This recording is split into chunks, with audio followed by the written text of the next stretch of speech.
kita sudah lihat, yaitu ada di sekitar Yordania, ini Yordania, Damaskus ini, Syria, posisinya di sini, ya, Sodom dan Gomora. Ya, inilah daerah tempatnya Sodom dan Gomora, terutama di ujung bagian atas. Ini dia, Sodom dan Gomora di sekitar sini. Ini dia, lebih dekat lagi kita lihat Sodom dan Gomora adalah yang ada warna hijaunya ini. Kemarin kita sudah lihat film ini, dan nanti yang sudah nonton film ini kemarin akan bisa menjelaskan film ini setelah melihat ayat-ayat berikut ini. Jadi kemarin ada pertanyaan dari Haji Ridwan, bagaimana film ini nanti akan terjelaskan dengan ayat-ayat berikut ini. Sehingga antara film ini dengan ayat berikut ini adalah saling menjelaskan. Jemaah sekalian, mari kita lihat ayat-ayat selanjutnya. Ayat 30 ini kemarin. Jadi pada saat Nabi Lut sudah bertahun-tahun berada di tengah-tengah kaumnya dan tidak juga mendengarkan nasihat-nasihat Nabi Lut. Bahkan kemudian mereka semakin menjadi-jadi perbuatan maksiat dan perbuatan kemungkarannya, yaitu dengan melakukan kejahatan, memaksa orang-orang memasuki penginapan-penginapan, menyeret mereka keluar. Lalu kemudian berkatalah atau berdoalah Nabi Lut, berkatalah kepada Tuhannya, qala Rabbi, wahai Tuhanku, Rabbin surni, wahai Tuhanku, tolonglah aku. Alal qaumil mufsidin, melawan atau terhadap kaum yang melakukan kerusakan. Jadi mereka disebut melakukan kerusakan. Jadi kalau Nabi Muhammad kita, doanya justru bukan seperti ini. Doanya adalah Rabbi inna qaumi ittakhadhu hadzal qur'ana mahjura. Jadi kalau Nabi Muhammad kita adalah persoalannya pada intinya yaitu bahwa manusia menjadi rusak itu karena mereka telah menjauh dari kitab suci. Jadi seperti yang didoakan oleh Nabi Lut di sini, mereka membuat kerusakan. Penyebab mereka membuat kerusakan karena mereka tidak mengikuti kitab suci yang hidup pada saat itu, yaitu Nabi Lut itu sendiri. Nabi Lut adalah utusan yang diutus oleh Nabi Ibrahim kepada kaum Sodom dan Gomora. Ini adalah ilustrasi bahwa yang namanya cahaya itu saling menyambung-menyambung. Jadi seandainya kita lihat cahaya itu bergerak, itu adalah sambung menyambung seperti ini, tidak pernah terputus. Ketika cahaya itu sampai kepada kita, itu adalah bergerak terus. Jadi ada gerak yang tidak pernah terputus. Kalau dalam fisika disebut dengan gelombang dan partikel. Kemudian ayat 31 Allah berfirman, walamma ja'at rusuluna Ibrahim. Dan tatkala datang rasul-rasul kami. Jadi ja'at rusuluna. Rusul di sini maksudnya malaikat-malaikat, ya, utusan kami. Jadi rasul itu tidak selamanya orang, bisa saja malaikat. Jadi walamma ja'at, bahkan rasul juga bisa berbentuk burung. Kenapa? Karena yang Allah utus ya burung. Contohnya misalnya di dalam surat yang semua kita hafal. Allah berfirman, Bismillahirrahmanirrahim, alam tara kaifa fa'ala rabbuka bi ashabil fil alam yaj'al kaidahum fi tadlil wa arsala alaihim tayran. Arsala itu mengutus, arsal alaihim tayran. Allah mengutus kepada mereka burung-burung. Arsal alaihim tayran ababil, burung ababil. Di tempat lain dikatakan walladzi arsala rasul, sama kalimatnya. Alladzi arsala walladzi arsala rasulahu bil huda. Jadi yang namanya rasul itu tidak selamanya harus orang, bisa saja pokoknya rasul itu utusan. Seperti contohnya dalam surat Yasin, utusan Nabi Isa kepada bangsa yang disebut dengan Antioka, itu juga disebut dengan rasul-rasul. Padahal itu adalah utusan Nabi Isa. Jadi walamma ja'at rusuluna, tatkala datang rasul-rasul kami kepada Nabi Ibrahim, membawa kabar gembira. Jadi rasul-rasul atau malaikat-malaikat itu membawa kabar gembira kepada istri Nabi Ibrahim, juga kepada Nabi Ibrahim. Dan istrinya itu Zarah, bahwa Zarah akan melahirkan anak yang bernama Ishak. Bahkan disebutkan nanti setelah Ishak ada Yakub di belakangnya. Jadi Ibrahim, cerita ini adalah terjadi di Palestina. Karena Ibrahim ketika ada di Mekah itu bersama dengan Hajar dan sudah membawa Hajar dan Ismail ke sana, lalu Ibrahim kembali ke Palestina. Pada saat itu juga dapat informasi kalau istrinya Ibrahim yang pertama yaitu Sarah akan melahirkan seorang anak laki-laki bernama Ishak. Maka disebut dengan busyra, kabar gembira. Tetapi di waktu yang sama, malaikat juga berkata, malaikat juga memberikan pesan. Ya, apa pesannya? Inna muhliku ahli hadhil qaryah. Sungguhnya kami akan membinasakan. Kami akan membinasakan ahli penduduk hadhil qaryah, negeri ini. Maksudnya negeri Sodom. Negeri yang kepadanya Ibrahim alaihissalam mengutus sepupunya atau saudaranya yaitu Nabi Lut. Inna ahlaha kanu zalimun. Apa sebabnya?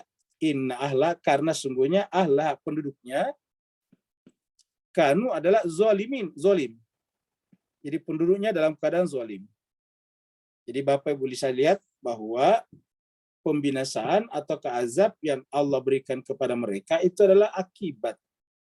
Ya, karena jadi kita artikan ini sungguhnya karena penduduknya itu telah melakukan perbuatan zalim. Jadi kezaliman yang mereka lakukan mengundang azab dari Allah Subhanahu wa taala. Lalu kemudian Nabi Lut tidak lama setelah itu kemudian malaikat sampai juga ke tempatnya Nabi Lut. Jadi sampai juga malaikat itu ke tempatnya Nabi Lut. Qala, sebelum malaikat berangkat ke tempatnya Nabi Lut, Nabi Ibrahim menyampaikan kepada malaikat. Qala, jadi di sini adalah Nabi Ibrahim berkata kepada para malaikat tadi. Inna fiha lutan.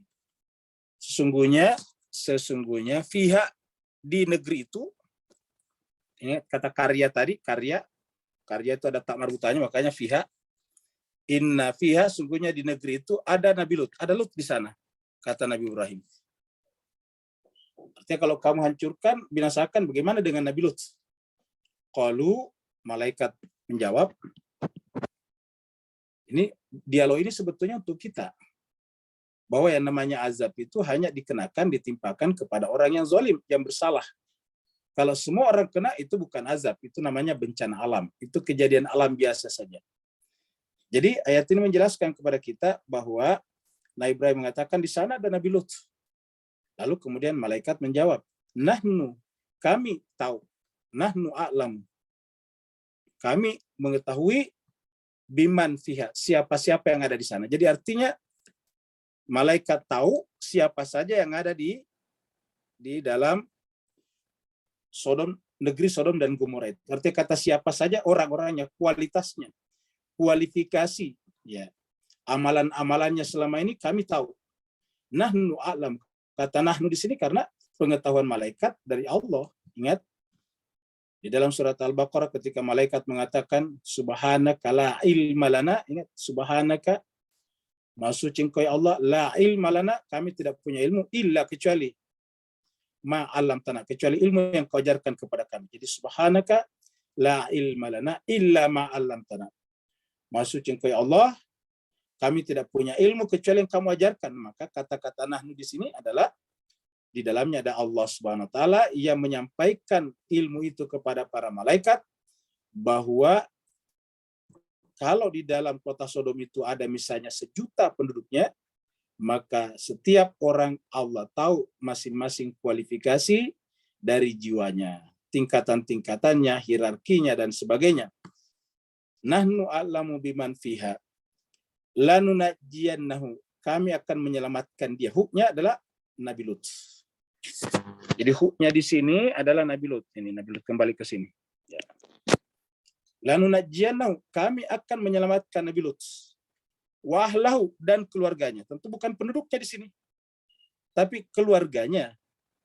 Sini ada kata wa ahlau, keluarganya. Ahlau. Illa, kecuali, sekaligus menjelaskan pengecualian. Imra'atau, istrinya. Kecuali istrinya. Ya. Jadi artinya apa? Bahwa istri bisa keluar dari ahlu, keluarga. Jadi ayat ini menjelaskan kepada kita tentang definisi hakiki daripada ahlu. Jadi ahli baitnya para nabi itu tidak berarti semua orang tinggal di rumahnya. Karena istrinya ini adalah serumah dengan Nabi Lut. Tetapi ada kata-kata illa. Apa sebabnya? Karena dia termasuk orang yang zalim tadinya. Ingat pernyataan sebelumnya ayat 31 tadi? Kata zalim tadinya, dan ingat doa Nabi Ibrahim ketika diangkat jadi imam, lalu kemudian dia meminta supaya diteruskan oleh keturunannya, lalu Allah menjawab, la yanalu ahdi zalimin. Nah, tidak akan masuk kategori yang zalim. Jadi keluar disebut dengan ahli baitnya Nabi itu adalah tidak masuk kategori yang zalim. Istrinya karena dia zalim dikeluarkan. Kata ilah di situ mengeluarkan. Kami akan menyelamatkan dia. Huknya ini dia adalah Nabi Lut. Ya. Ini salah tadi ya. Ini adalah Nabi Lut. Jadi larinya ke sini. Nabi Lut ya, ini ke sini. Kami menyelamatkan Nabi Lut. Wa ahlau dan keluarganya. Illa kecuali istrinya. Jadi istrinya tidak masuk. Dan ini dipertegas di dalam surat At-Tahrim. Surat At-Tahrim mengatakan daraballahu masalan lil ladzina kafaru imra'atan nuhin wa imra'atan lutin. Allah bikin perumpamaan kepada mereka yang ingkar, yang menolak, yaitu istrinya Nabi Nuh dan istrinya Nabi Lut. Imra'atan nuhin wa imra'atan lutin. Ini. Nanti dua-duanya apa? Dua-duanya dikatakan udkhulana nar madakhilin. Masuklah kalian berdua ke dalam neraka bersama dengan orang-orang yang masuk. Kenapa? Karena dia keluar dari keluarga di sini. Ya, jadi keluar. Di mana keluarnya? Kata illa. Lanajjannahu wa ahlahu, dan keluarganya. Illa kecuali imra'atahu. Bagaimana dikeluarkan istrinya? Kanat minal gabirin. Karena dia termasuk minal gabirin. Kata gabirin itu artinya masuk dalam kategori orang-orang yang pantas dibiarkan begitu saja oleh Allah Subhanahu wa taala. Kenapa? Karena dia telah berbaroah, berlepas diri dari suaminya. Jadi Lut adalah suaminya. Jadi dari sisi iman, dari sisi keyakinan berbaroah. Ikatan perkawinan ada, tetapi dari sisi hati, akidah, dia berlepas diri, berbaroah. Dia tidak patuh kepada suaminya. Dia menempuh jalannya sendiri. Karena dia menempuh jalannya sendiri, maka tentu tidak mungkin dua-duanya diselamatkan. Kalau diselamatkan dua-duanya, berarti tidak menempuh jalannya sendiri. Ketika menempuh jalannya sendiri, pasti ada yang dibinasakan. Dan tidak mungkin Nabi yang dibinasakan. Pasti Nabi selaku petugas Allah di muka bumi diselamatkan. Lalu najjiyannahu. Sebaliknya istrinya, kanat minal ghabirin. Istrinya itu termasuk yang tertinggal atau yang ditinggalkan. Termasuk orang yang dibinasakan. Ini dibicarakan di dunia, tetapi cermin di akhirat. Bahwa nanti kata-kata gabirin, ditenggelamkan atau tertinggal, itu nanti masuk dalam neraka. Jadi ini nanti ahlahu masuk ke dalam surga. Sebaliknya, kaum yang lain beserta istrinya masuk dalam neraka. Dan ini adalah perkara yang besar Bapak Ibu jemaah sekalian. Apa sebabnya? Karena perkara akhirat. Di dunia saja orang tidak mau menderita, apalagi di akhirat. Di dunia saja kita dengarkan sekarang COVID sudah berjalan hampir 2 tahun, di mana-mana sudah berteriak supaya ekonomi normal kembali. Karena berat secara ekonomi. Artinya kalau di dunia ini kita tidak mau menderita, padahal penderitaan di dunia ada batasnya, apatah lagi di akhirat yang tidak ada batasnya lagi. Ini adalah ilustrasi ketika sebuah kaum dibinasakan oleh Allah SWT. Walamma anja'at rusuluna Lutan. Maka sekarang sampailah rasul tadi yang dari tempat Nabi Ibrahim kepada Nabi Lut. Jadi ja'at, datanglah rusuluna, rasul-rasul kami kepada Nabi Lut. Ya. Kata-kata ja'at di sini menggunakan bentuk perempuan. Kenapa? Karena ini malaikat. Ya, rusuluna anja'at rusuluna Lutan. Datanglah rasul-rasul kami kepada Nabi Lut. Begitu rasul-rasul itu datang kepada Nabi Lut, maka bihim. Langsung Nabi Lut itu kelihatan gelisah. Kenapa? Karena dia tahu pasti akan dikepung rumahnya. Bapak Ibu sekalian nonton kemarin film yang berjubah merah itu, ya itu adalah versi film itu kemarin adalah malaikat. Jadi itu adalah malaikatnya yang datang menyelamatkan mereka. Dan yang pertama mereka ingin menyerang malaikat itu juga. Nanti kita lihat di sini. Ya. Jadi si abihim, maka begitu rasul-rasul itu sampai di rumahnya Nabi Lut, karena dia menampakkan dirinya seperti seorang laki-laki, namanya malaikat pasti tampan. Ja'at rusuluna lutan si abihim, maka gundahlah Nabi Lut kepada mereka. Si abihim itu gundahlah Nabi Lut kepada mereka. Maksudnya mengkhawatirkan keselamatan mereka. Jadi bukan pada dirinya Nabi Lut, ya. Ingat, Nabi Lut itu tidak ada kekhawatiran pada dirinya. Yang dikhawatirkan adalah tamunya. Ya. Kenapa? Karena pada saat itu tamu ini juga seperti pada saat datang kepada Nabi Ibrahim, tidak memperkenalkan diri sebagai malaikat. Dia seperti orang biasa saja. Sehingga ketika orang ini datang ke rumahnya Nabi Lut kemudian gundah, resah tentang keselamatan mereka. Karena selama ini kejadian-kejadian tamu-tamu Nabi Lut itu kemudian diseret keluar. Lihat film kemarin. Jadi film kemarin itu asumsinya atau ceritanya di rumah Nabi Lut. Sampai diumpetin masuk ke dalam gudang pun juga mereka serang. Ya. Jadi maka kemudian gundalah Nabi Lut atas keselamatan mereka. Wadaqa bihim zar'a. Maka kemudian dadanya serasa sumpek. Lagi-lagi memikirkan keselamatan mereka. Dalam keadaan gelisah. Jadi gelisah memikirkan keselamatan orang lain. Jadi ciri-ciri para nabi itu selalu memikirkan keselamatan orang lain. Ingat Nabi Muhammad kita dalam surat At-Taubah, laqad ja'akum rasulun min anfusikum azizun alaihi ma anittum. Azizun ma alaihi ma anittum. Terasa berat baginya penderitaan kalian. Begitu juga Nabi Lut di sini. Nabi Lut merasa sangat gundah, merasa sangat resah. Napasnya sesak memikirkan, ini tamu saya kasihan. Pasti akan diserang lagi. Dan kita lihat dalam filmnya kemarin benar-benar diserang. Ya. Waqalu, lalu kemudian setelah melihat Nabi Lut agak gundah memikirkan keselamatan mereka, tiba-tiba malaikat itu berkata. Ya.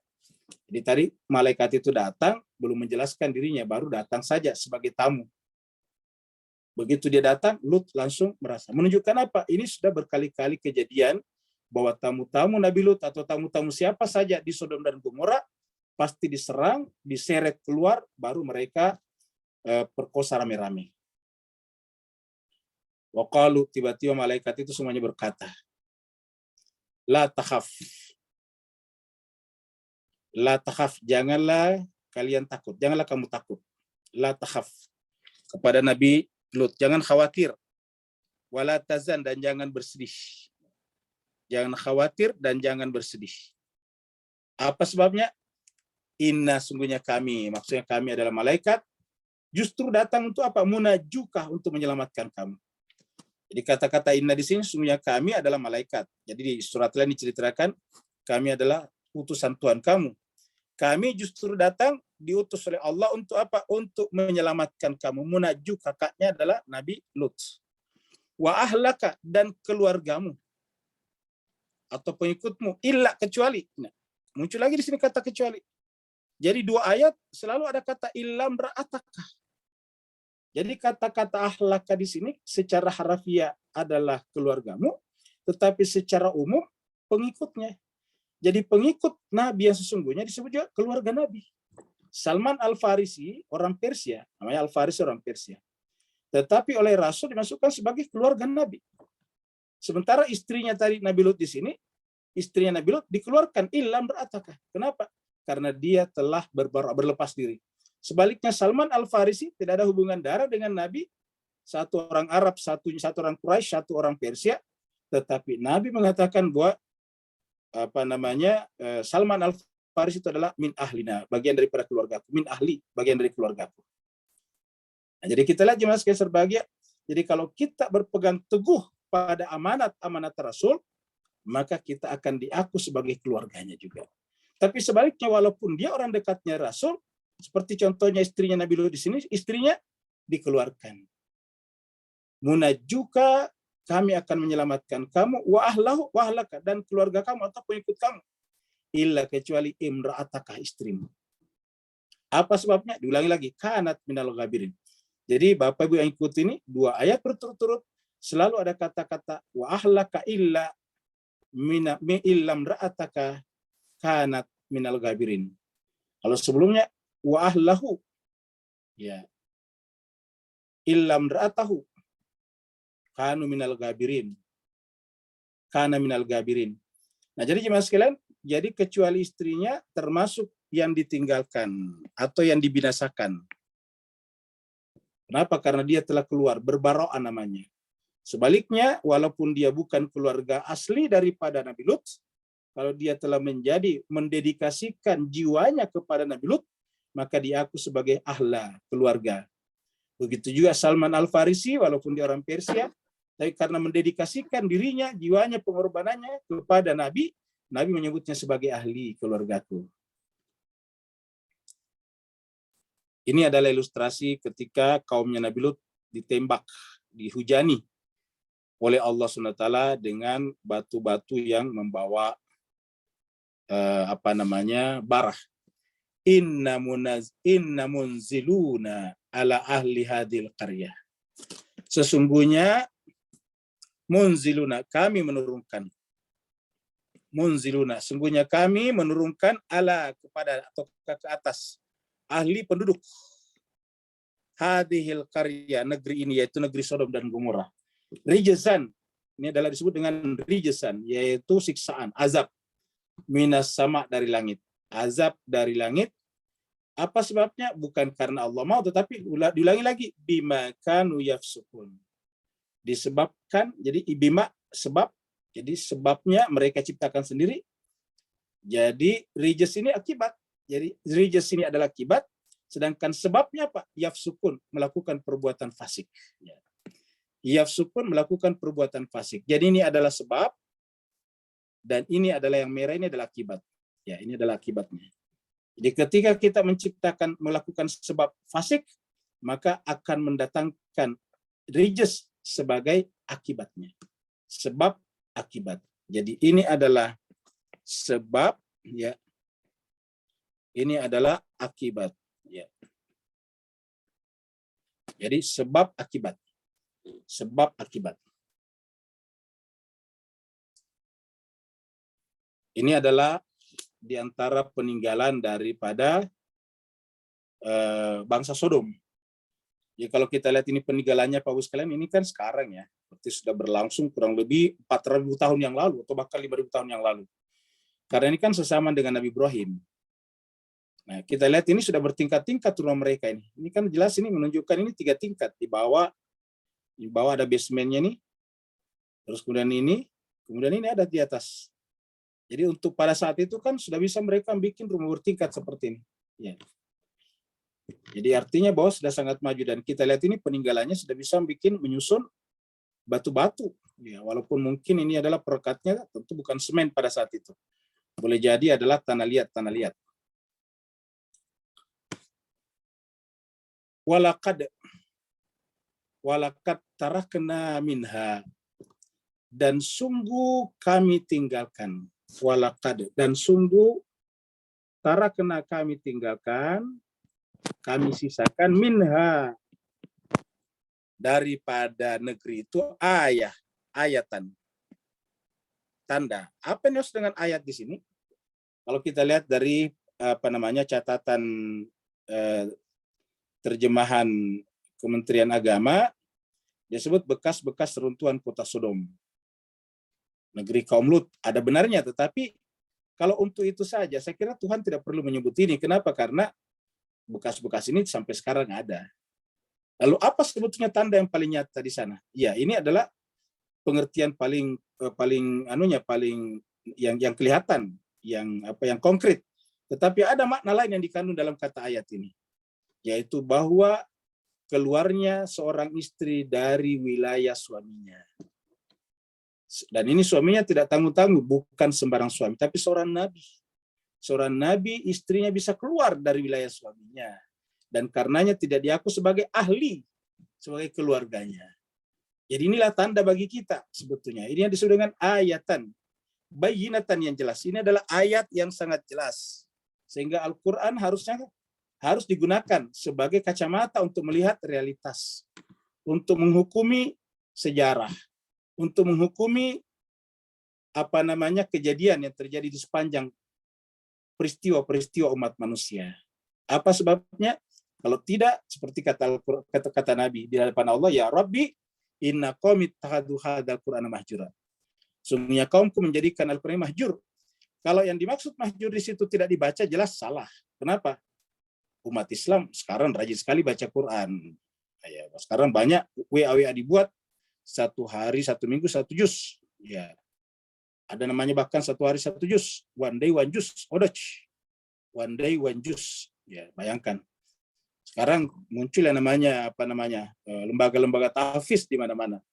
Jadi kalau yang dimaksud mahjura di situ adalah tidak dibaca, tidak dihafal misalnya, itu jelas laporan Nabi itu keliru. Karena faktanya kita lihat umat Islam dari dulu sampai sekarang baca Al-Qur'an. Lalu apa yang dimaksud mahjura di situ? Yaitu maknanya ditinggalkan. Seperti contohnya ayat ini. Ini jelas ada ayat yang bayyinah, kata ayat ini. Ayatum bayyinah, ayatam bayyinatan. Tapi untuk siapa? Liqaumi yaqilun, untuk kaum yang menggunakan akal pikirannya. Ya. Kalau sekedar bekas-bekas reruntuhan, ini tidak perlu pakai akal. Kita jalan-jalan saja ke sana sudah kelihatan. Tapi kata-kata yaqulun di sini kan berarti adalah harus dianalisis. Ya. Harus dikaji, harus ditadabburi. Kenapa? Karena harus menggunakan akal. Kata yaqulun di sini adalah bentuk present continuous, berketerusan, harus harus difikirkan terus-menerus, harus dinalar. Kita harus melakukan penalaran. Karena yaqilun ini namanya fi'il mudhari' dalam bahasa Arab. Liqaumi yaqilun, bagi mereka yang terus-menerus mau menggunakan akalnya. Jadi paling bagus ini kalau diartikan menggunakan akalnya. Bagi kaum yang menggunakan akalnya. Dan pada saat Nabi melapor, Al-Quran yang diturunkan kepadanya adalah oleh kaumnya mahjura, menggunakan kata kaum juga. Dalam surat Al-Furqan ayat 30, ya Rabbi inna qaum, itu menggunakan kata kaum juga. Ya Rabbi inna qaumi ittakhadhu hadzal Qur'ana mahjura. Wahai Tuhanku, sungguhnya kaumku menggunakan Al-Quran ini mahjur. Mahjur artinya apa? Berarti dibaca tetapi tidak yaqilun, tidak dianalisis dengan baik, termasuk dalam kata-kata ayatam bayyinatan.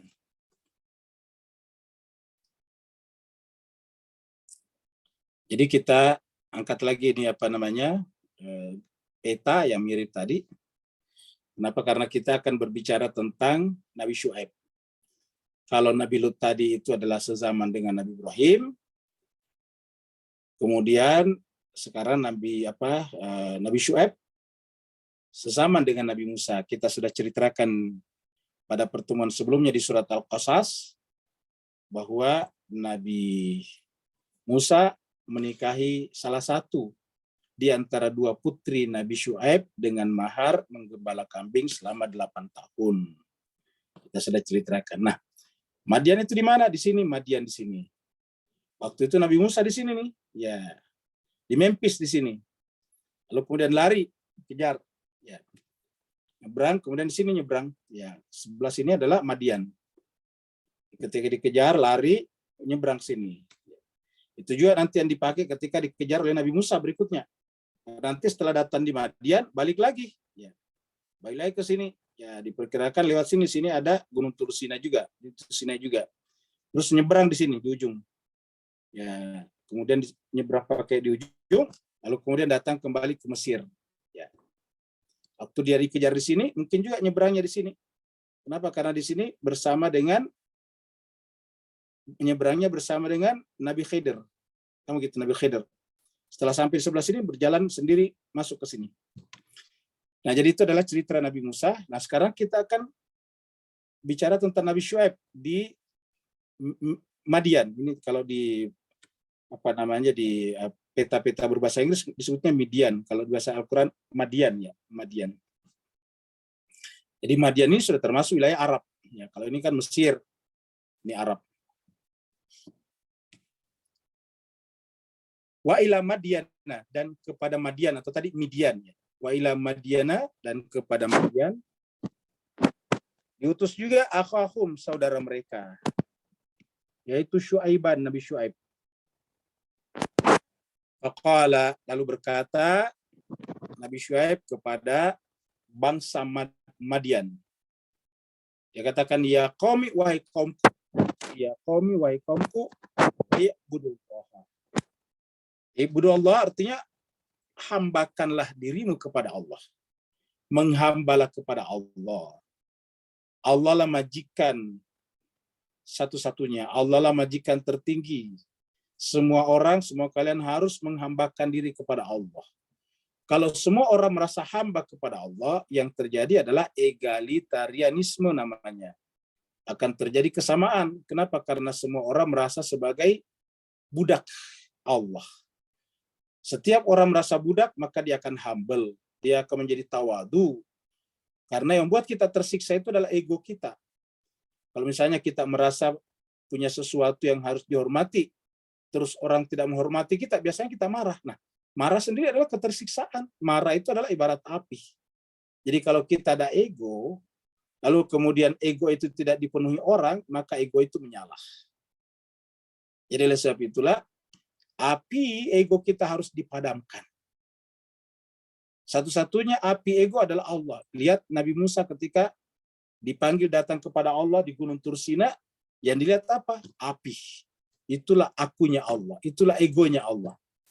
Jadi ego kita itu ibarat api. Nah, hanya satu-satunya yang boleh punya ego adalah Allah. Ego kita harus menyatu kembali kepada egonya Allah. Ingat jemaah sekalian berbahagia, api itu seperti kalau kita lihat apa namanya tuh, ada apa itu, ada semacam olimpiade, itu kan api yang dibawa lari. Di setiap wilayah biasanya dinyalakan, ada simbol-simbolnya. Nah, api itu di mana-mana dinyalakan tidak berkurang apinya. Nah, begitulah juga api sumbernya itu adalah Allah. Jadi di diri kita masing-masing ini adalah api-api itu dari Allah. Dan karenanya sebetulnya bukan dari kita, harus kita kembalikan kepada Allah. Jadi obor ego kita harus kita kembalikan kepada Allah, harus kita padamkan. Memadamkan api ego kita namanya fana. Sehingga yang muncul hanya satu api, yaitu Allah SWT ketika berkata, innani anallah. Caranya bagaimana? Abdikanlah diri kalian kepada Allah. Menghambalah kepada Allah. Apapun pangkat dan jabatan kita, apapun status ekonomi kita, kalau kita merasa hamba kepada Allah, hidup jadi enak, hidup jadi nyaman. Kenapa? Karena tidak ada satu hal yang bisa membuat kita tersinggung. Yang membuat kita bisa hanya marah apabila apa? Ada orang lain yang ingin melakukan kerusakan. Karena kita wajib menghentikan kerusakan nanti di bawah ini. Wala ta'sau fil ardi mufsidin. Jadi bukan diri kita, tapi menghentikan orang untuk tidak berbuat kerusakan. Jadi yang pertama sekali kata Nabi Syuaib adalah ya qaumi i'budullah. Berbaktilah. Ya, kembalilah kepada Allah, menghambalah kepada Allah. Dengan menghamba kepada Allah, kalian akan menjadi fana. Ketika kalian menjadi fana, maka pada saat yang sama kalian menjadi kekal di dalam diri Allah, di dalam Allah. Jadi pada diri kita fana, dalam kefanaan diri kita muncul baqa di dalam Allah, baqa fillah. Ya, kita fana dalam diri kita baqa di dalam Allah SWT. Jadi ya qaumi ibudullah, satu. Yang kedua, jadi ini adalah yang pertama. Ya. Ini adalah yang pertama. Ya. Yang kedua, warjul yaumal akhirah. Yang kedua adalah berharaplah, rindukanlah, bercita-citalah untuk akhirat. Jadi cita-cita kalian semuanya adalah untuk akhirat, bukan dunia. Dunia ini apa? Dunia ini adalah tempat beraktivitas. Dunia ini semacam kantor. Kita ini semuanya pasti biasa ngantor, atau masih ada orang kantoran. Kalau kita ngantor, ada rumah kita. Kantor itu apa? Tempat beraktivitas. Apa cita-cita kerja di kantor? Untuk kembali ke rumah. Nah, begitulah juga. Akhirat ini adalah rumah kita. Dunia ini adalah kantor kita. Kita di kantor hanya bekerja untuk kita bawa ke rumah ke akhirat kita. Jadi warju al-yaumal akhirah. Dan berharaplah tentang hari akhir. Al-yaum al-akhir. Cita-cita kalian adalah hari akhirat. Tetapi wala ta'saw, ini yang ketiga. Ini adalah yang kedua.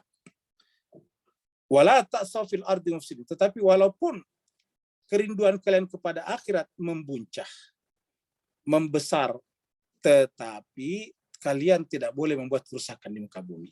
Wala, ini ada la. Wala ta'saw fil ardi mufsidin. Jangan bikin kerusakan di muka bumi. La ta'saw. Jangan kau berkeliaran, jangan kau berjalan di muka bumi dalam keadaan buat kerusakan. Mufsidin. Karena kalau kalian melakukan itu, pantas diazab tadi oleh Allah seperti umat-umat atau kaum-kaum sebelumnya. Nanti ayat berikutnya juga berbicara tentang Fir'aun lagi, Qarun dan Haman yang mereka juga membuat kerusakan di muka bumi dan karenanya mereka dibinasakan. Bapak Ibu sekalian, kalau kita hubungkan poin nomor 2 dan ini nomor 3, ini menunjukkan bahwa eskatologi dalam Islam.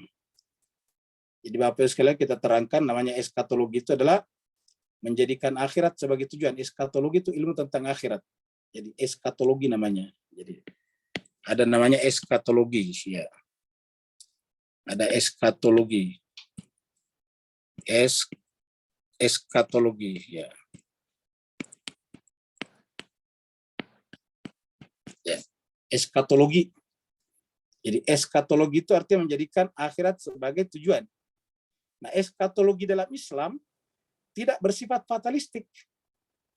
Eskatologi yang fatalistik artinya apa? Setelah menjadikan akhirat tujuan, dia bersikap masa bodoh terhadap dunia. Islam tidak boleh seperti itu. Kita lihat surat Al-Qasas sebelumnya, wabtaghi fima ataqallahu daral akhirah wala tansa nasibaka minad dunia. Carilah apa pada apa yang Allah berikan kepada kalian, tetapi jangan lupa tanggung jawab duniamu. Wala tansa nasibaka minad dunia. Nah, begitu juga di sini.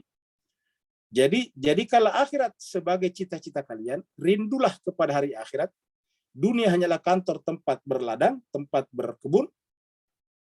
Tetapi di dalam berjalan di muka bumi jangan buat kerusakan. La ta'saw fil ardi mufsidin. Artinya kita wajib menjaga kelestarian kehidupan di muka bumi untuk siapa? Tentu untuk anak cucu kita. Karena kita semuanya datang ke dunia ini, rata-rata punya rumah tangga, punya anak lagi. Nah, anak itu kita akan tinggalkan. Kita tinggalkan di mana? Di bumi. Dan karenanya jangan kita bikin kerusakan di bumi. Justru kita bikin kebaikan agar anak cucu kita meneruskan kehidupannya dengan cara yang lebih baik dari yang kita lakukan. Jadi ini disebut dengan eskatologi positif namanya. Bukan eskatologi fatalistik. Kalau eskatologi fatalistik, akhirat saja difikirkan dan dia tidak mau peduli dengan dunia. Akhirnya apa yang terjadi? Dunia diurus oleh orang-orang yang zalim sehingga dunia dirusak dari waktu ke waktu. Manusia dilecehkan dari waktu ke waktu. Nilai-nilai kemanusiaan dirusak. Nah, justru bukti bahwa kita rindu kepada akhirat dunia agar di dunia jangan terjadi kerusakan.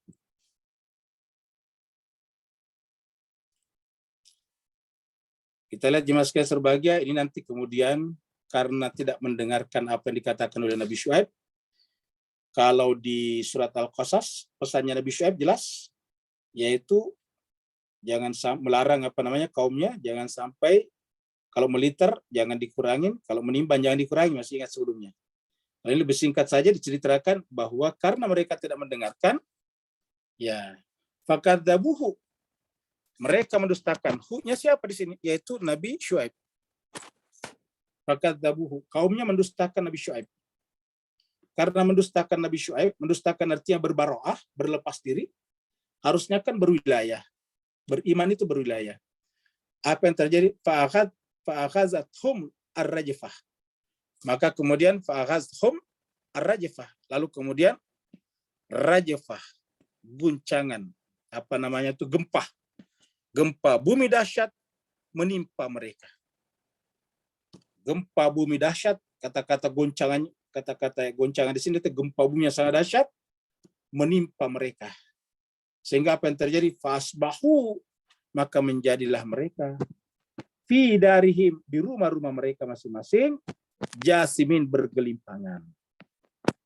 Jadi tiba-tiba datang gempa bumi yang luar biasa dahsyatnya, lalu kemudian mereka semuanya bergelimpangan di rumah-rumah mereka, sehingga tidak ada yang tersisa kecuali Nabi Syuaib dan orang-orang yang bersamanya.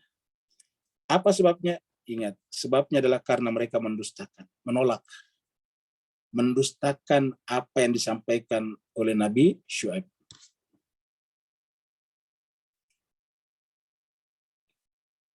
Sekarang kita mundur lagi sedikit ke zaman kaum Ad dan kaum Samud. Kaum Ad adalah kaumnya Nabi Hud, kaum Samud kaumnya Nabi Soleh. Di antaranya peninggalannya juga seperti ini. Ya, kita lihat dari dekat seperti ini, alangkah alangkah hebatnya arsitekturnya pada saat itu. Untuk pada saat itu, gunung-gunung, batu-batu yang tadinya tidak berbentuk bisa dibentuk seperti ini. Dibuat gua-gua, dipahat di dalamnya sehingga bisa menjadi tempat-tempat tinggal yang baik, tempat-tempat tinggal yang baik. Kemudian ini adalah bahkan dijadikan sebagai dilindungi oleh badan dunia. Ya. Karena ini ada termasuk peninggalan sejarah sisa-sisa peradaban kemanusiaan sangat luar biasa. Karena ini adalah sudah tua. Ya, kalau kita pergi ke Amerika Latin, peninggalan suku Maya misalnya, itu mungkin sekitar 800 tahun yang lalu. Tapi kalau ini adalah sudah jauh sebelum Masehi, sebelum Nabi Isa. Itu diperkirakan ini sekitar 4.000-5.000 tahun sebelum Nabi Isa. Jadi kalau kita lihat ini. Karena ini adalah kaum Ad dan kaum Samud. Wa'adan wa Samuda. Dan juga kepada kaum Ad. Dan juga kepada kaum Samud. Kaum Ad ini adalah kaumnya Nabi Hud, kaum Samud, kaumnya Nabi Saleh. Wa qad tabayyana lakum min masakinihim. Wa qad tabayyana, kami tinggalkan dengan jelas kepada kalian semuanya, bagi kita yang masih hidup sekarang. Yaitu mim masakinihim, tempat-tempat tinggal mereka. Yang tadi kita sudah lihat di dalam batu-batu. Lalu kenapa mereka bisa tiba-tiba binasa padahal kita lihat tempat-tempat tinggal mereka di dalam batu? Harusnya kan gunung itu pasti aman. Tapi kenapa tiba-tiba Allah datangkan gempa sehingga kemudian terguncang? Ya, kemudian mereka bergelimpangan di dalam tempat-tempat tinggal mereka. Dimulai dengan kata-kata wa zayyana lahumus syaitanu a'malahum. Jadi perbuatan mereka yang zalim, ya, yang zalim justru dijadikan indah. Ini dijadikan indah. Ya, ini dijadikan indah. Siapa yang jadikan indah?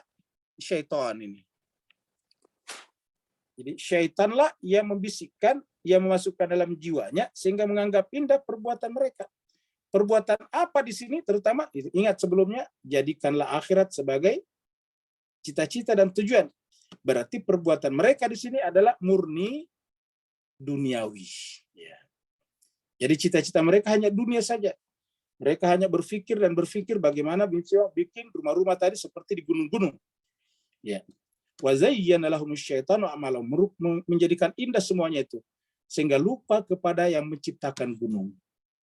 Lupa kepada yang menciptakan dirinya sendiri yang memberikan akal pikiran. Lupa kepada Tuhan yang menciptakan bumi ini. Lupa kepada Tuhan yang menciptakan matahari, yang menciptakan pergiliran malam dan siang. Lupa kepada semuanya. Kenapa? Karena zayyana lahumus syaitanu a'malahum. Syaitanlah yang membuat mereka, amal perbuatan mereka itu menjadi indah.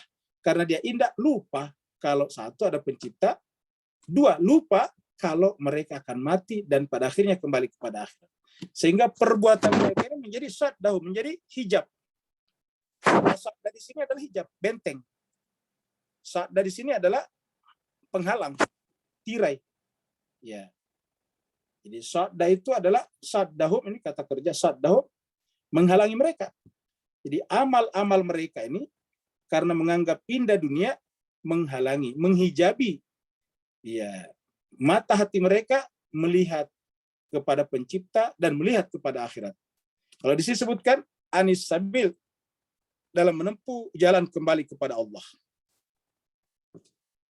Jadi perbuatan mereka tentang kecintaannya kepada dunia lalu kemudian menjadi penghalang bagi mereka sehingga mereka tidak menempuh jalan kepada Allah.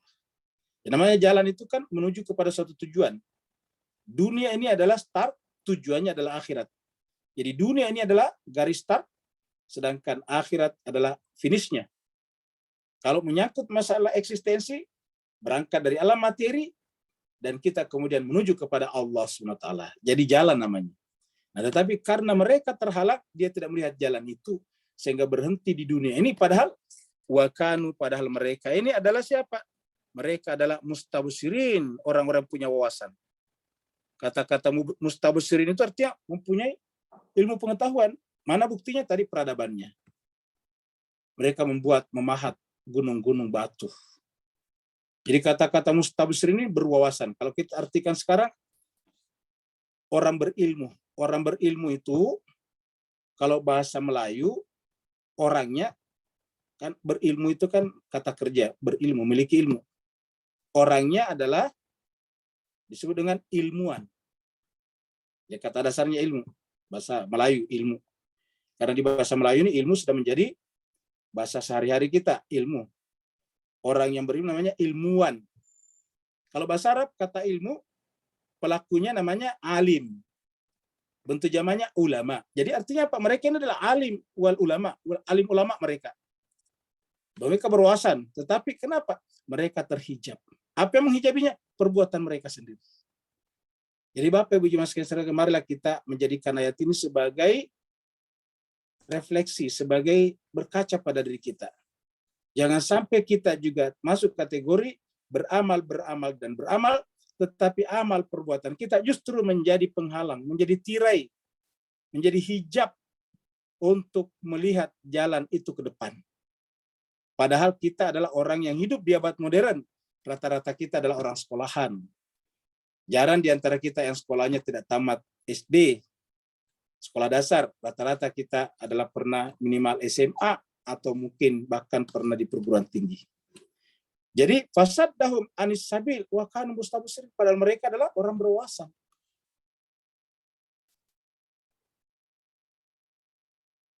Nah, ini ada 3 sekawan, yaitu Fir'aun, Haman, dan Qarun. Bal'am di sini tidak disebutkan di ayat berikutnya. Wa Qarun, dan Qarun. Wa Fir'aun, dan Fir'aun. Wa Haman. Ini adalah 3 oknum yang mewakili ketokohan masing-masing pada zamannya. Ya.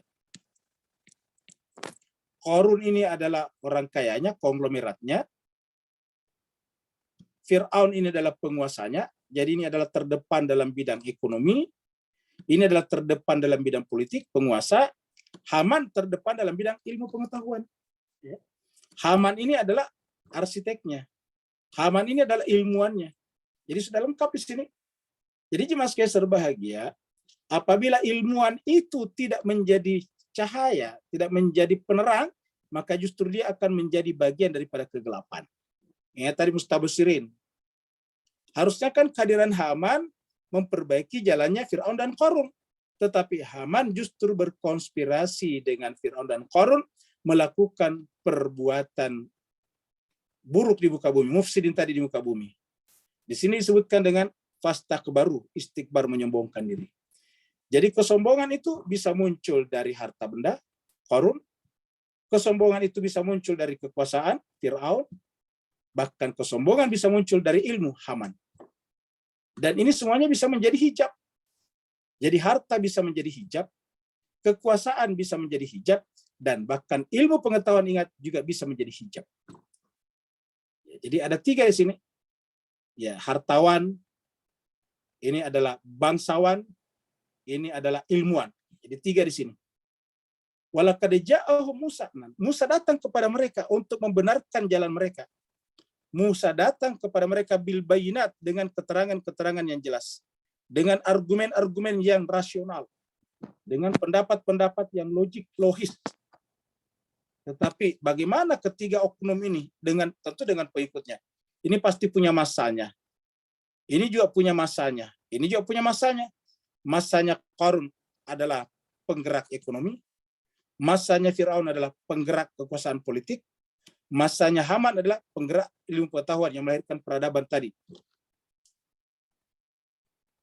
Musa datang kepada mereka untuk membenarkan ketiga-tiganya. Untuk menghilangkan tadi hijab. Agar mereka bisa berjalan menuju kepada akhirat, menuju kepada Allah. Tetapi apa tanggapan mereka ketika Musa datang kepadanya? yaitu fastakbaru, mereka justru istikbar. Persis sama ketika Allah mendatangkan Adam kepada para malaikat dan jin. Tetapi ada di antara oknum yang tidak mengikutinya, yaitu namanya iblis, yaitu aba wastakbara. Allah berfirman kepada para malaikat termasuk jin di dalamnya, "Isjudu li Adam," sujudlah kepada Adam, fasajadu, bersujudlah mereka semuanya illa kecuali iblis. Kenapa tidak sujud iblis? Aba wastakbara. Iblis enggan dan istakbar. Nah, di sini juga Qarun, Fir'aun, dan Haman, 3 oknum ini yang masing-masing mewakili puncak-puncak ketenaran duniawi, yaitu harta benda, kekuasaan, dan ilmu pengetahuan, tetapi sama-sama hatinya. Jadi lahiriahnya berbeda, penampilannya ini adalah harta, penampilannya ini adalah kekuasaan politik, penampilannya ini adalah ilmu pengetahuan. Jadi kalau ibaratnya ini adalah pakai toga wisuda, kalau ini pakai kemewahan, kalau ini adalah pakai wibawah, seperti itulah. Tetapi begitu Nabi Musa datang kepada mereka menjelaskan tentang kebenaran akhirat dan Allah secara rasional, fastakbaru, mereka istikbar. Fastakbaru fil ard, mereka istikbar di mana? Di muka bumi. Perhatikan, di muka bumi. Makanya jemaah sekalian, walaupun Islam mengajarkan kita menjadikan akhirat sebagai tempat destinasi terakhir dan harus kita cita-citakan, tetapi tidak menjadi alasan untuk melakukan kerusakan di muka bumi. Selalu ayat ini menjelaskan kepada kita bahwa hubungan dunia dan akhirat dalam Islam adalah hubungan positif. Tidak boleh hubungan bertentangan. Fastakbaru fil ard, mereka istikbar di muka bumi, berbuat semena-menanya di muka bumi. Wa ma kanu sabiqin, sehingga apa yang terjadi? Walaupun mereka adalah orang kaya raya, walaupun mereka adalah raja di raja, walaupun dia adalah para ilmuwan, tetapi apa yang terjadi? Mereka tidak bisa lari dari azab Allah SWT. Kekayaan Qarun tidak bisa menutupi, tidak bisa menyebabkan terhindar dari azab Allah. Kerajaan Fir'aun tidak bisa menyebabkan dia luput dari siksaan Allah SWT. Dan ilmu pengetahuan Haman tidak bisa melindunginya dari kematian yang cepat akibat Allah menghentikan kehidupannya di muka bumi Allah ini. Wa ma kanu sabiqin. Sehingga apa yang terjadi dari 3 oknum tadi itu, kita lihat masing-masing berbeda nasibnya. Ada yang ditenggelamkan di laut, ini Fir'aun, tenggelam di lautan, dan ada juga nantinya yang diterbenamkan ke bumi. Fakullan akhadna bidzambihi. Maka tiap-tiap daripada mereka, jadi tiap-tiap dari mereka itu, Qarun dengan pengikutnya, Fir'aun dengan pengikutnya, dengan komunitasnya, Haman juga dengan komunitasnya, pula tiap-tiap akhadna bidzambi, kami adab mereka sesuai dengan dosanya, bidzambi, karena dosanya. Jadi lagi-lagi Allah menjelaskan bahwa itu adalah bukan dari Allah itu azab, tetapi bidzambihi, akibat dosa mereka sendiri. Maka faminhum di antara mereka, kenapa di antara mereka? Karena dengan pengikutnya. Faminhum di antara mereka dari bertiga tadi itu, man arsalna alaihi hasiba. Ada yang kami kirimkan kepadanya hasiba, badai yang dahsyat. Badai yang dahsyat yang menyebabkan mereka mati bergelimpangan. Wa minhum man akhazathu, dan di antara mereka ada yang kami berikan as-sayhah. Saya itu adalah suara keras dari langit. Wa minhum, dan di antara mereka man khasafna al-ardah bihil ardah, dan di antara mereka ada yang kami benamkan di muka bumi, ke dalam bumi. Wa minhum man khasafna bihil ardah.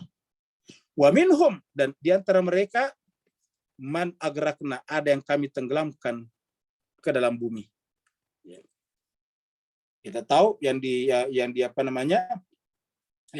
ditenggelamkan ke laut adalah Fir'aun, yang dibenamkan ke dalam bumi adalah Qarun, dan ada yang dengan suara keras di antara pengikut-pengikut mereka ada yang dengan badai yang dahsyat. Ada yang mengatakan badai dahsyat, suara keras ini satu kesatuan. Nah, jadi kesimpulannya mereka semuanya ahli dunia, mereka tidak pernah bercita-cita akan akhirat, tapi justru dengan begitu Allah mempercepat kepergian mereka dari dunia. Apa sebabnya? Dunia ini adalah milik Allah.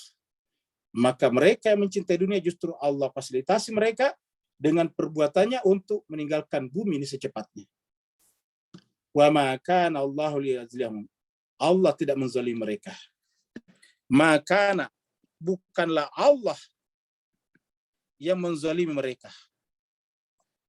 Jadi bukan Allah menzalimi mereka, tetapi tetapi kanu mereka sendiri anfusahum, diri mereka sendiri yazlimun, berbuat zalim. Jadi kezaliman ini adalah merupakan sebab bagi datangnya azab dan siksaan Allah SWT baik di dunia ataupun di akhirat. Oleh sebab itulah jemaah sekalian berbahagia, karena kezaliman ini mengundang azab, mengundang bencana, maka di antara doa-doa dalam Al-Quran adalah mengakui kalau kita zalim. Karena kalau kita mengaku zalim datang kepada Allah, maka Allah akan menyelamatkan kita. Kenapa kita mengakui Allah? Rabbana zalamna anfusana wa illam taghfir lana wa tarhamna lanakunanna minal khasirin. Ya Allah, kami telah menzalimi diri kami. Kalau bukan karena ampunanmu kepada kami, kalau bukan karena cinta dan kasihmu kepada kami, lanakunanna minal khasirin. Kata Nabi Yunus, la ilaha illa anta subhanaka inni kuntu minaz zalimin. Ya Allah, Maha Suci Engkau. Tidak ada ilah, tidak Tuhan selain Engkau ya Allah. Tetapi aku inilah yang zalim. Inni kuntu minaz zalimin. Aku inilah yang zalim ya Allah. Jadi kita lihat bahwa yang perlu harus kita lihat adalah diri kita. Tidak pernah kita melihat kezaliman orang lain dalam Al-Quran. Selalu Rabbana zalamna, kami zalim. Kuntu minaz zalim, aku yang zalim ya Allah. Tidak pernah kita selalu melihat orang lain. Selalu diri kita. Apa sebabnya? Tujuan kita belajar agama adalah introspeksi dulu kita. Self introspection. Diri kita adalah untuk kita perbaiki diri kita sendiri. Penyebab kita susah baik adalah kenapa? Karena yang kita perhatikan selalu adalah orang lain. Terima kasih banyak Bapak Ibu sekalian. Mudah-mudahan bermanfaat. Yang mau bertanya dipersilakan. Assalamualaikum Ustaz. Waalaikumsalam warahmatullahi wabarakatuh. Alhamdulillah, puan. Barakallahu fiik Ustaz. Satu soalannya. Ya, silakan.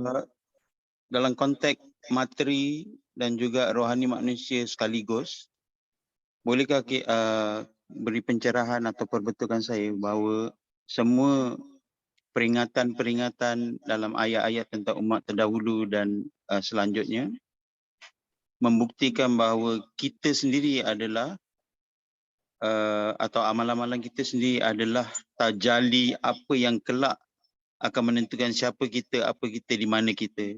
Barakallahu fiik afwan. Baik, terima kasih banyak ikhwan kita dari Singapura, Pak Nur Usman.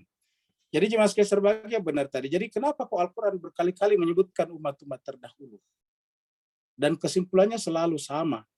Yaitu Allah selalu menutup ayat-ayat yang mengatakan, itu kami hukum, kami azab mereka karena akibat kezaliman mereka, akibat dosa mereka. Di mana-mana kita baca seperti itu. Kita baca misalnya surat yang di surat Juz Amma saja, wasyamsi waduhaha. Tiba-tiba nanti ada kata qad aflaha man zakkaha wa qad khaba man dassaha kadzabat tsamud bitaqwa izim ba'atha ashqaha faqala lahum rasulullah naqatallahi fasuqiyaha fakadzabu fasuqiyaha. Dia mendustakan lalu kemudian mendustakan lalu kemudian menyembelih naqatallah tadi atau onta Allah tadi. Sehingga apa yang terjadi kemudian? Allah kemudian membinasakan bizambihim fasawwaha, dengan dosa mereka Allah binasakan mereka. Jadi bizambihim fasawwaha.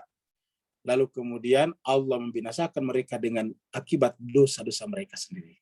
Nah, jadi penceritaan umat-umat terdahulu ini sebetulnya supaya kita bercermin. Karena Al-Quran adalah peringatan bahwa benar-benar nanti di akhirat juga seperti itu. Apa yang kita dapatkan di akhirat adalah tajalli dari perbuatan kita di dunia.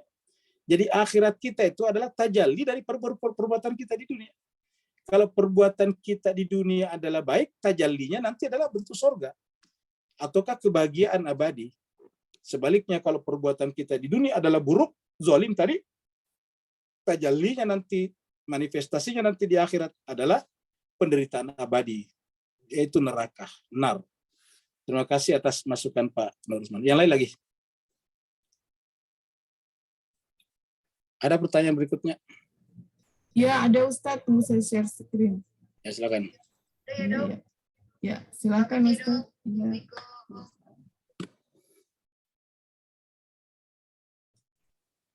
Ya, jadi dari Ratna Gali, Haman, Fir'aun, Qarun. Ya, kalau Haman secara personal ya hanya ada pada saat itu. Tetapi Haman sebagai sifat ada pada setiap zaman. Setiap waktu ada. Bahkan sangat mungkin kita adalah Haman itu sendiri.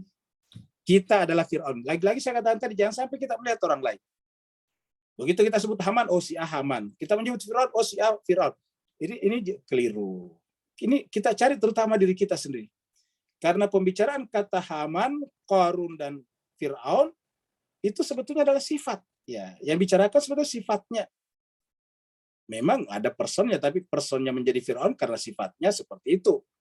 Sifatnya lah yang menyebabkan dia dikecam. Coba kalau sifatnya baik, tentu bukan Fir'aun namanya, tapi mungkin kita menyebutnya Fir'aun alaihissalam, seandainya dia adalah nabi misalnya. Tetapi karena dia buruk, ya bayangan kita Fir'aun itu adalah keburukan. Jadi Fir'aun itu adalah sifat apa? Sifat arogan karena kekuasaan. Ingat mas sekalian, kita semuanya pada diri kita ada kekuasaan. Jangan kita berpikir kalau bicara kekuasaan, bicara pemerintah, ini keliru.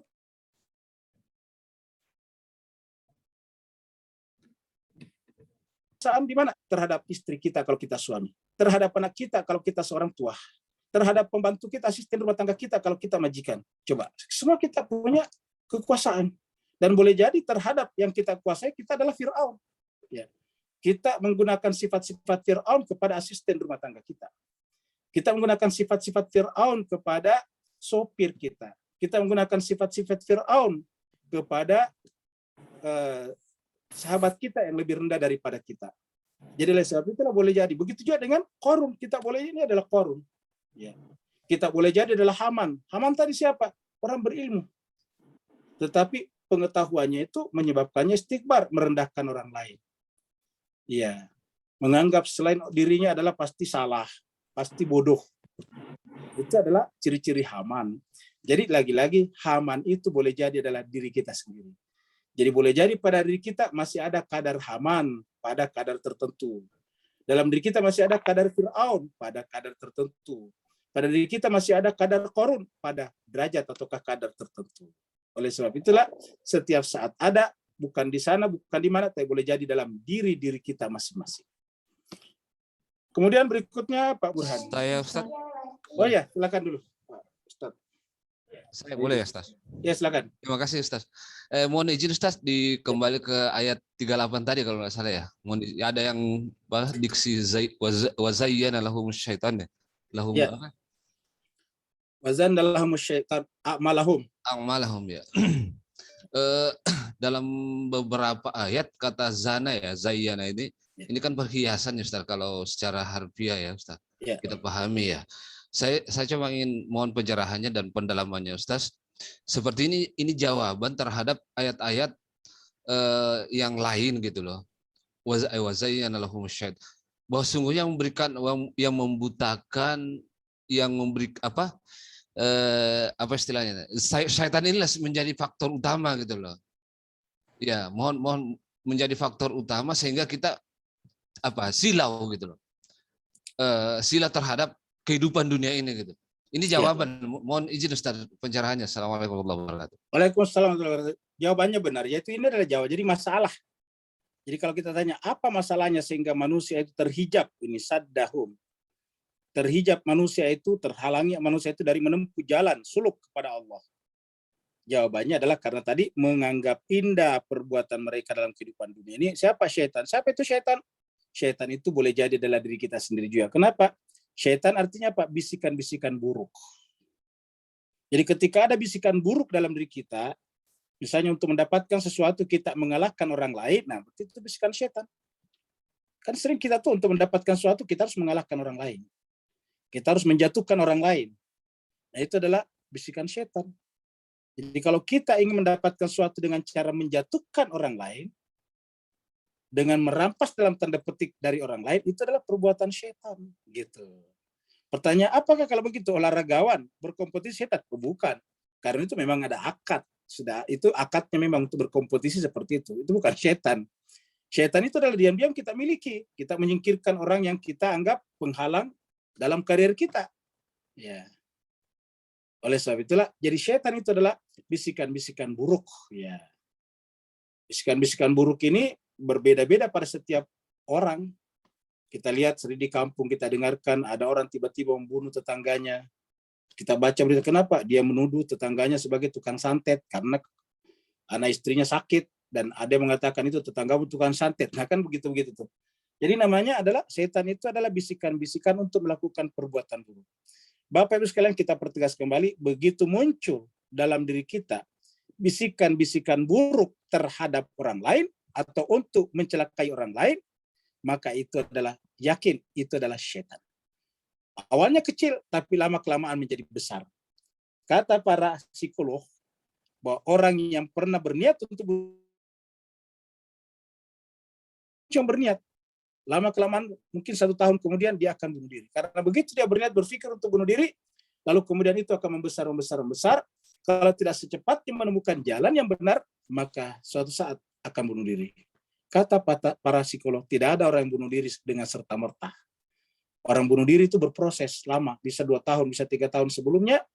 Terus kemudian setiap ada masalah, semakin tajam lagi keinginannya untuk bunuh diri, dapat masalah lagi, tajam lagi, akhirnya benar-benar bunuh diri. Itu adalah bisikan-bisikan buruk. Oleh sebab itulah, marilah kita selalu dalam beragama, selalu melihat pada diri kita. Kesalahan kita beragama selalu mengkritik, mengoreksi pihak lain, orang lain. Marilah kita selalu melihat diri kita. Allah mengatakan dalam Al-Quran, wa fi anfusikum afala tubsirun. Dan di dalam diri kalian, kenapa tidak pernah memperhatikannya? Kita kembali ke pertanyaan Pak Burhan tadi, Pak Bu Dokter. Syukran Ustaz, syukran. Afwan ya. Bu Dokter ya. Silakan Ustaz. Jadi tadi ada pertanyaan dari Pak Burhan juga. Perbuatan apakah yang menyebabkan istri Nabi Lut yang menyebabkan terkeluar dari ikatan kerohanian? Ya, jadi jemaah sekalian, sampai dikatakan tadi dianggap zalim oleh Allah SWT, yaitu Nabi Lut ini setelah berkali-kali, bertahun-tahun malah, menasihati kaumnya, kaum Sodom dan Gomora, supaya meninggalkan perbuatan homoseksual itu, tetapi justru semakin menjadi-jadi, bahkan mereka marah kepada Nabi Lut. Nabi Lut karena tidak tahan lagi menyaksikan bagaimana para pelancong, para traveler ataukah turis yang lewat di situ ataukah beristirahat di sekitar Laut Mati itu, karena tempat itu tempat yang sangat bagus, indah untuk beristirahat, maka mereka semuanya melakukan tindakan kejahatan, yaitu memasuki penginapan-penginapan, memasuki hotel-hotel, masuki tempat-tempat menginap. Lalu kemudian tamu-tamu laki-laki diseret, dipaksa keluar, seperti yang kita lihat dalam film yang lalu. Diseret orang keluar, rame-rame mereka seretnya keluar, lalu kemudian mereka perkosa rame-rame. Nah sehingga jemaah sekalian, Nabi Lut mengambil inisiatif. Diam-diam kalau ada tamu dia hubungi supaya menginap di rumahnya. Harapannya kalau di rumahnya kan nggak mungkin, karena rumahnya bukan penginapan. Rumahnya Nabi Lut itu bukan hotel, bukan tempat istirahat. Tetapi karena sudah sedemikian kejamnya ini masyarakat, sehingga Nabi Lut diam-diam meminta tamu-tamu itu menginap di rumahnya. Nah, tetapi diam-diam istrinya Nabi Lut itu mengumumkan kepada masyarakat kalau di rumahnya ada tamu. Jadi istrinya Nabi Lut itu berkongsi dengan masyarakat di sekitarnya, dengan kaum Sodom dan Gomora, memberitahukan kalau di rumahnya itu ada tamu. Sehingga kalau ada tamu di rumahnya, di rumah Nabi Lut, wah mereka pada datang lagi, menyeret keluar. Seperti yang kita lihat pada film itu. Jadi film yang kemarin itu adalah rumahnya Nabi Lut, diserang masuk karena ada malaikat kemarin yang tampan laki-laki ganteng. Maka kemudian diseret keluar. Dan itu terjadi berkali-kali. Pertanyaan bagaimana caranya istri Nabi Lut memberikan informasi kepada kaumnya kalau di rumahnya ada tamu. Nah, menurut riwayat, ini riwayat, tidak disebutkan dalam Al-Quran. Jadi mereka, istrinya Nabi Lut menyampaikan kepada kaumnya, kalau nanti di rumah saya nyalakan, kalau ada asap keluar banyak, nah maka itu menunjukkan di rumah saya ada tamu. Karena kalau ada tamu di rumahnya, sekaligus Nabi Lut menghidangkan makanan kepada mereka, menjamu mereka. Sehingga karena menjamu tentu dia harus ada masak-memasak. Nah, maka istri Nabi Lut menceritakan kepada kaumnya bahwa kalau di rumah saya ada asap banyak, itu menunjukkan di rumah saya, di rumah kami ada tamu. Nah, jadi dengan pengkhianatannya seperti inilah kemudian dia dianggap keluar dari ikatan kerohanian kekeluargaan Nabi Lut. Dia keluar dari ahli baitnya Nabi Lut. Illam ra'atahu tadi. Kami menyelamatkan engkau Nabi Lut wa ahlaka dan keluarga kamu illam ra'ataka kecuali istrimu. Jadi gara-gara itu. Jadi artinya apa? Diam-diam istrinya Nabi Lut membuat kesepakatan-kesepakatan di luar rumah. Ya, kesepakatan-kesepakatan di luar rumah padahal dia adalah harusnya berwilayah kepada, dia kan istri, berwilayah kepada suaminya. Tidak boleh bikin kesepakatan di luar tanpa sepengetahuan suaminya. Nah, membikin kesepakatan di luar tanpa sepengetahuan suaminya. Inilah yang menyebabkan dia dianggap dia berbaroah sebetulnya. Jadi membuat kesepakatan-kesepakatan di luar pengetahuan suaminya menyebabkan yang bersangkutan itu dikeluarkan dari ahli Nabi Lut. Begitu juga dengan Nabi Nuh. Kurang lebih sama ceritanya. Berikutnya ada lagi? Ustadz, kalau pertanyaan sudah tidak ada Ustadz, ada permintaan doa Ustadz. Assalamualaikum Ustadz, boleh tanya? Oh ya, silakan Pak Iqbal. Ya, terkait istri ini Ustadz, istri Lut. Nah, di surat At-Tahrim ini kan jelas sekali bahwa lilladzina kafaru umratah Lut dengan umratan Nuh nih Ustadz. Nah, yang menarik yang saya mau bertanya, ayat di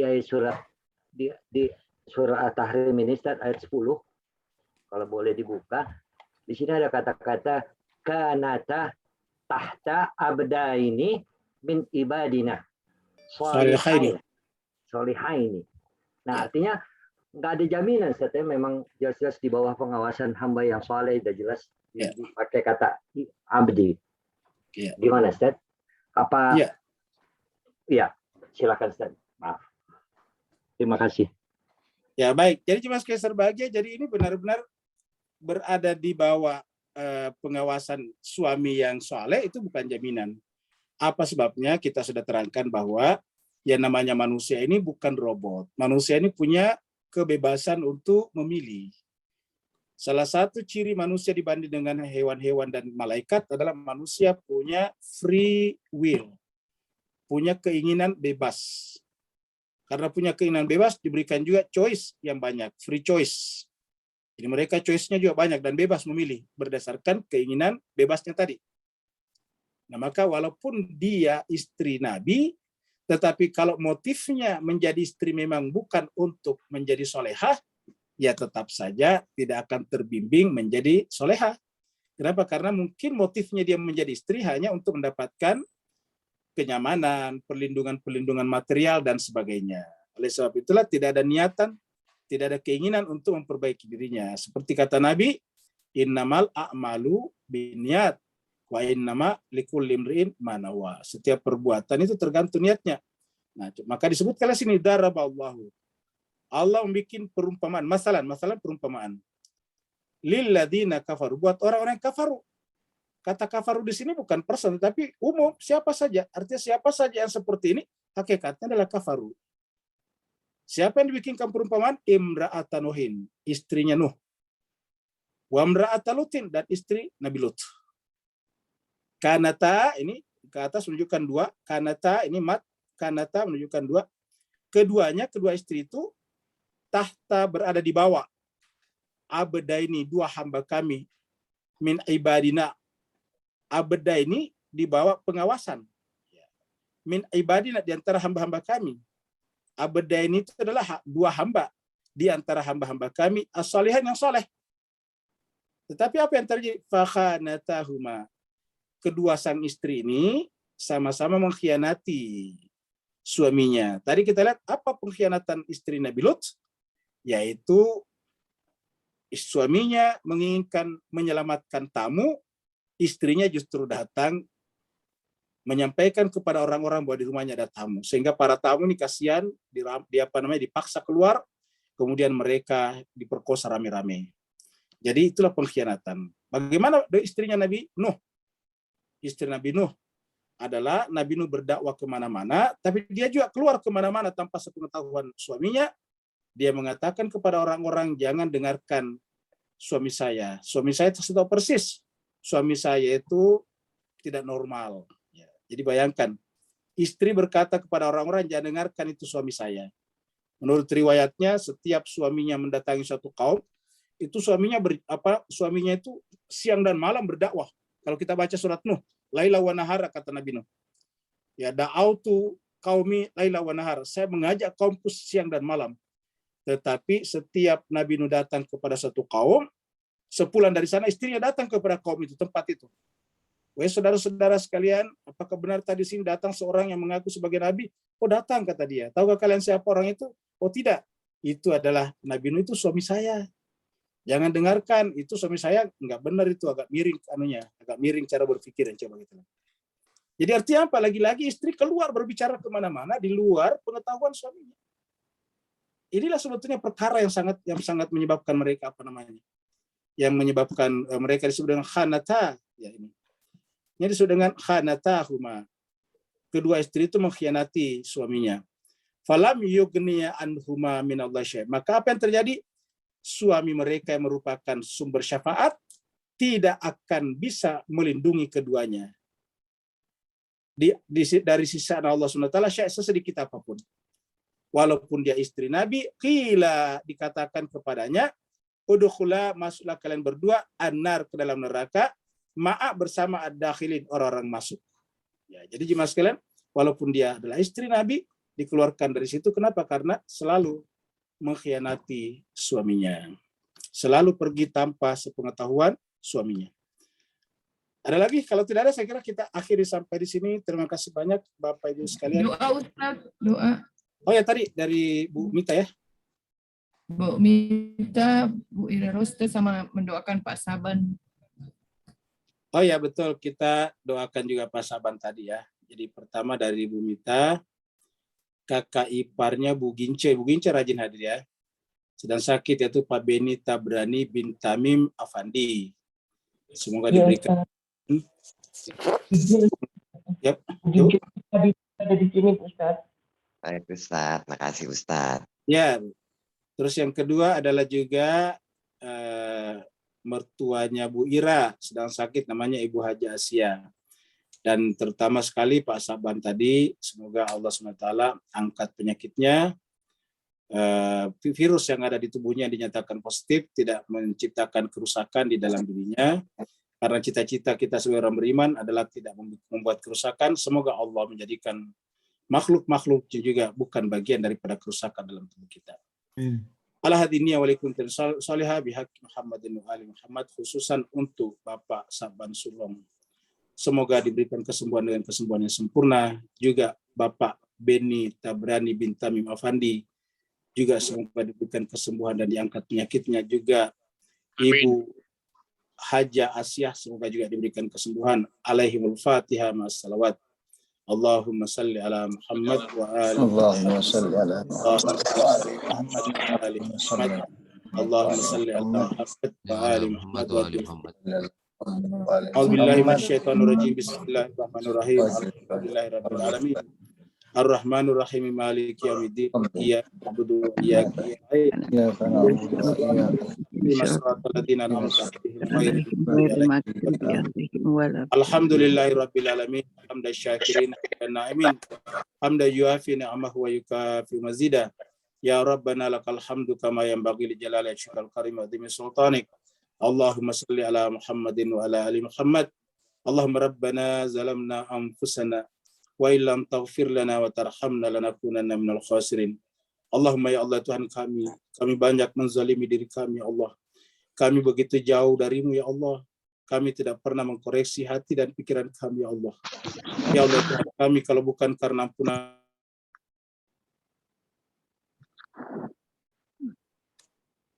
kasih-Mu kepada kami, kami akan masuk ke dalam golongan orang-orang begitu. Ya Allah Tuhan kami, melalui mujizat kitab suci ya Allah, melalui kemuliaan ayat-ayat yang kami baca, kami mohon kepada-Mu berikanlah kesembuhan kepada sahabat kami Bapak Saban Sulom, juga kepada Bapak Beni Tabrani bin Tamim Afandi, juga kepada Bu Haja Asia ya Allah.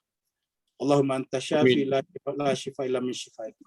Ya Allah Tuhan kami, Kamulah Tuhan yang Maha Penyembuh, tidak akan ada kesembuhan kecuali kesembuhan yang datang dari sisi-Mu. Ya Allah, kepadamu dengan mujizat Al-Fatihah, dengan karamah Al-Fatihah, dengan hak Al-Fatihah, kami mohon kepadamu ya Allah, berikanlah kesembuhan kepada ketiganya dengan kesembuhan yang sempurna. Angkatlah penyakitnya dan jadikanlah penyakitnya sebagai sebab Engkau ampunkan segala dosa dan kesalahannya. Kamu sucikan hati dan pikiran mereka ya Allah, dan kamu arahkan hati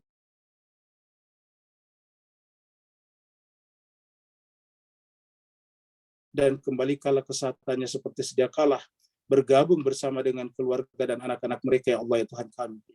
Siapa saja di antara kami yang hadir pada hari ini yang sakit ya Allah juga sembuhkan ya Allah. Yang sempit rezekinya, lapangkanlah pintu-pintu rezeki mereka ya Allah. Yang ada masalah, angkatlah masalah mereka ya Allah. Ya hasanah wa fil akhirati hasanah wa qina adzabannar. Allahumma rabbana taqabbal minna innaka antas samiul alim wa tub alaina innaka antat tawwabur rahim. Sallallahu ala sayyidina Muhammad. Subhana rabbika rabbil izzati amma yasifun wa salamun alal mursalin walhamdulillahi rabbil alamin. Assalamualaikum warahmatullahi taala wabarakatuh. Waalaikumsalam warahmatullahi wabarakatuh. Terima kasih Ustaz. Bu Dokter. Hanya Ustaz. Bu Dokter. Para jamaah. Assalamualaikum warahmatullahi wabarakatuh.